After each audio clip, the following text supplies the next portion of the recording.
If you're planning on getting your phone repaired, then this is a super important video for you. I'm going to show you how to put your phone in repair mode.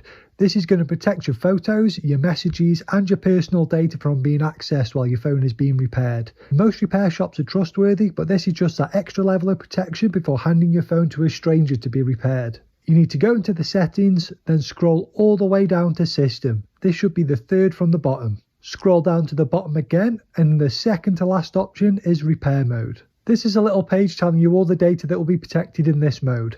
And to activate it, you just need to tap enter repair mode in the bottom corner. After you've entered your PIN, the phone will restart in repair mode. Now you can hand your phone over to be repaired.